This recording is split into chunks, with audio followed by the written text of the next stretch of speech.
From Beijing to Berlin, from Washington to Wellington, workers, traders, investors, and consumers are wondering if a trade war is looming between China and the U.S., dragging the whole world towards darkness.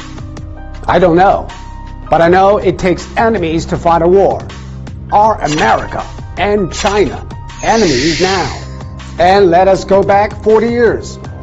In the 1970s, when China reconnected with the world, America opened its arms, providing money, technology, and talents to a fragile newcomer.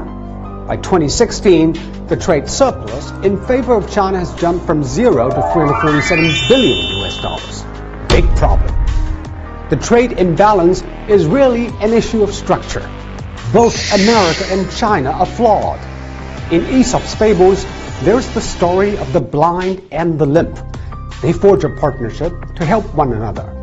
The limp shows the direction, and the blind does most of the walking.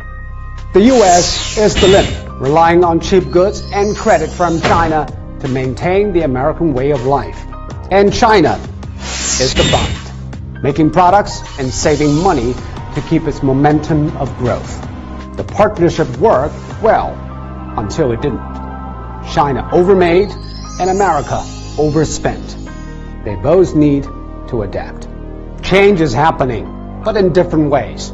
The blind knows he needs to spend more and make fewer but better goods. China has been shifting to consumption and innovation-driven growth. That is why technology and talents are coming to its shores.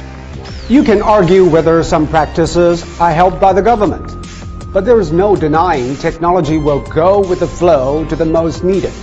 And right now, it is increasingly on the west side of the Pacific, where a behemoth supply chain, highly developed infrastructure, well-trained labor, and the biggest consumer market converge. The limp, however, has some trouble adjusting. Economically, America needs to consume less and make more. But the limp has been relying on the blind for too long. Easy credit and cheap goods are addictive.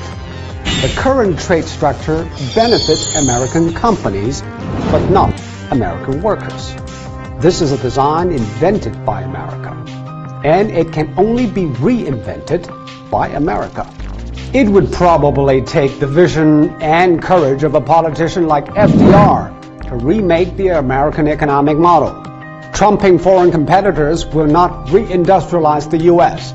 It would take retraining, infrastructure investment, and re-energizing the can-do spirit of early immigrant forefathers. But that is the hard way. Trump chooses the easy one, strong-arming its partners and browbeating its opponents. Trump is not trying to win the economic game. He's simply trying to win the argument. Winning the argument means winning votes. Politics trumps economics. But what goes around comes around. Economics will reign and take its revenge. When America is serious about changing its economic structure, the trade imbalance will remain. The limp would be better to act immediately and do something really smart. But for now, the two flawed persons need to cool down and talk straight. Both are imperfect, and both are hope for nations. China is gaining strength, but needs better vision. America wishes to balance the feed, but must not lose focus. For the foreseeable future, China and the U.S. will cooperate, willingly or not. To reinvent Churchill's words, cooperation is the worst form of relationship, except for all the others. The blind and the limp can be better, but only when they still have faith in each other. Let me end with a line written by a Chinese writer toward the end of the Great Depression. 渡尽劫波兄弟在，相逢一笑泯恩仇. A warm hand is always better than a cold shark.